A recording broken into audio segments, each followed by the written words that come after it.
Raptors would not be in the playoffs if they were in the Western Conference? It's absurd. It's absurd. This Eastern Conference is so bad. It's so bad. The number 8 seed Phoenix Suns are 46-31, which would be the third best record in the Eastern Conference. I mean, they're That's the 8th seed. Unbelievable. The 8th Unbelievable. seed. And the Knicks, who are still in playoff contention at the ninth, currently in 9th, are 33-45. I mean, 12 games under. You gotta be kidding me. How is this possible? It's absurd. It really is absurd. Would I like to see the Knicks in the playoffs? Absolutely, sure. But at the same time, let's be real. 12 games under 500 with 4 games left. They're not even going to be... If they make the playoffs, they're not even going to be close to 500. No way. I mean, wow. It's crazy. It blows my mind. It literally is mind blowing. The statistic. I can't say the word. Any word that starts with the letter S today. Tonight? That's what I want to know. Statistics. Good thing the show's almost over. Oh man. But I feel like as a Knicks fan, you're rooting for two teams to lose. Number 1 is the Miami Heat, and number 1 is the Atlanta Hawks, and number 2 is the Miami Heat, because I feel that if the Knicks miraculously make it to the 8th seed and play the Miami Heat in the first round, it's a sweep. They're getting swept. Listen. If they play the Indiana Pacers, I mean, obviously, I don't think they're going to win, but I think they'll put up a better fight because the way of Indiana's really been playing. They've not been playing well, Joe. They haven't been playing well. They really haven't. And that's why I think despite you have the Heat, you have Indiana, you have Toronto, those top 3, I think the Heat are the best team in the Eastern Conference. And you know who the second best team is? Brooklyn? The Brooklyn Nets, man. The Really? Brooklyn Nets are the second best team in that East, despite them being at what, the 4th or the 5th? Where are they right now? 5th. At the 5th? 43-34 at the 5th seed. The Brooklyn Nets are maybe the second best team. Yeah, Right. I think. Then you got the Pacers, and I like Washington. I like Washington a lot.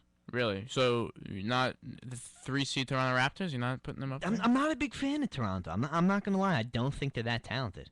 DeRozan's having a breakout year. He is having a great year, and Lowry is doing well patrolling the court. But I think I look back, I go to this Brooklyn team, and I sit back and I think and I say, can you imagine now if Brook Lopez was there? I mean, this team would definitely be a top This team would 6. not be a 5 seed. They would be a 3 seed or a 2 seed. Exactly. I mean, and Brook Lopez is a huge part of this team. Right. It's unbelievable, and they've really turned it around. This net team has really turned it around, and they've won 6 of their last 7. They've been hot since coming back from the All-Star Yeah, they break. won 3 in a row, 6 of the last 7. You know, going into this season, I'll be totally honest with you, I did not think the Brooklyn Nets would be that good.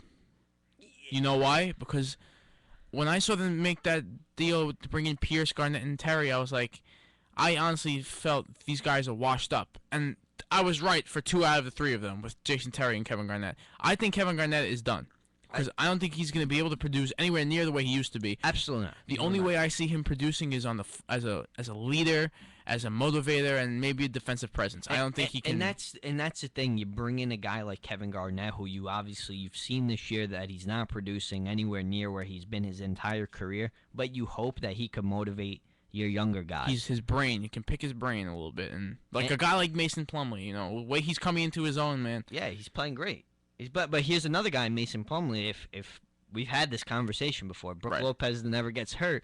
Who knows where Mason Plumlee is, how many minutes he gets? But Mason Plumlee coming up huge last night with that block on LeBron to seal that win. Block on LeBron. He also dunked on LeBron earlier in the game. Not dunked on him, but relative in his general area. I was loving it. I was loving every second of it. It was Definitely. Hey, the Brooklyn Nets are a team to watch out for, and I think if it comes down to it, it might be an Eastern Conference matchup of the Miami Heat and the Brooklyn Nets. And the Brooklyn Nets. The Brooklyn Nets are 4-0 against them. Got to give it up to the Brooklyn Nets for beating that team 4 times. My hometown Nets. Your hometown Nets. They play in my hometown, although I'm not a fan of them. Although I don't hate them. I respect the team. I respect Jason Kidd. I respect that. I respect Jason Kidd. I respect the players that are on the Nets. They have nice young players.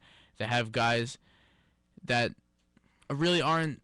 They're doing what they're supposed to do. They're just playing basketball. They're not too outlandish in the media. I like the way Mason Plumlee took that interview at the end of the game. Craig Sager can ask some hard questions at the end of the game that can cause a little fire. These guys are a humble group, and I think that going into the playoffs, they're a dangerous team. You do not want to face the Brooklyn Nets. Now, just going back to the Knicks real quick before we end this. They have 4 games left. Toronto, Chicago, Brooklyn, and Toronto in that order. Toronto, Chicago, Brooklyn, Toronto. Do the Knicks make the playoffs? No. Good, because I believe They have to win out. They need to win out, and they're not going to. It's not going to happen. They, Especially if Carmelo Anthony is really hurt. There is a shot that they lose all 4 of these games. I don't know if that's going to happen. There's a really good shot. I think they're going to beat Toronto. They may split Toronto. They'll split Toronto. I don't think they're beating Chicago. I don't think they're beating Brooklyn. I think they're going to... I don't think you're not beating Brooklyn how they're playing right now. No way.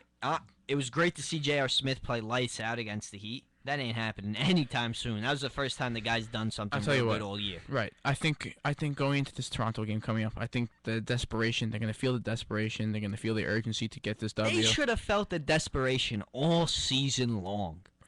You're right. They haven't. In the beginning of the season, they did not show up. And quite frankly, even if they do somehow miraculously get these 4 wins, they don't deserve to be in the playoffs because they're just not good enough. They're not a good enough team to be in the playoffs. Don't get me wrong. It's always nice to see the New York Knicks in the playoffs. This team does not. Do they really deserve it though? Absolutely not.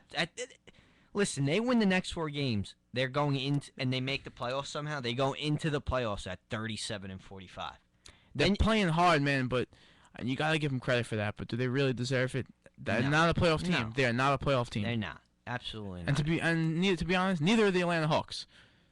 But quite frankly, this is the situation. This is the Eastern Conference for you folks. Yeah. Unfortunately, there's no going around it. This is the Eastern Conference. My prediction for those 4 games is to close off this next thing right here, is that I say they win against Toronto.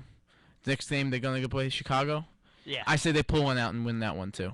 So they're gonna take the first 2. First 2, and then they lose the next 2. Unbelievable. Brooklyn, Toronto, they lose. Like I said, I think they split Toronto and they lose.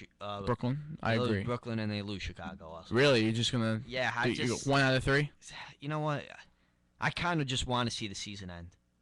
Honestly, and that may be the reason why. And that might be the start.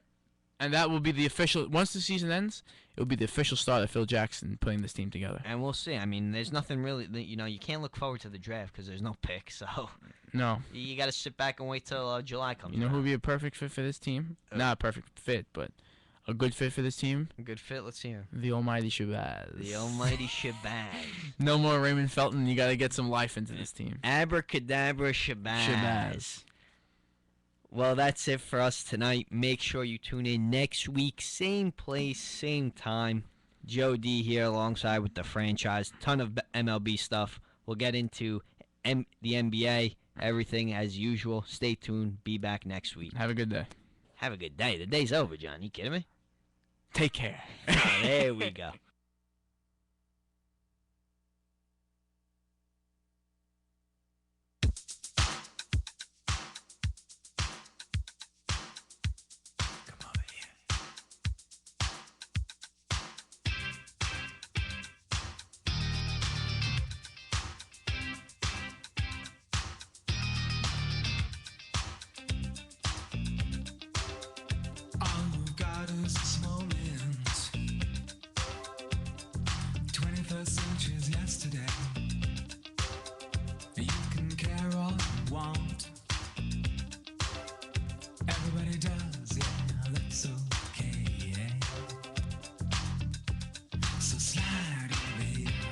And give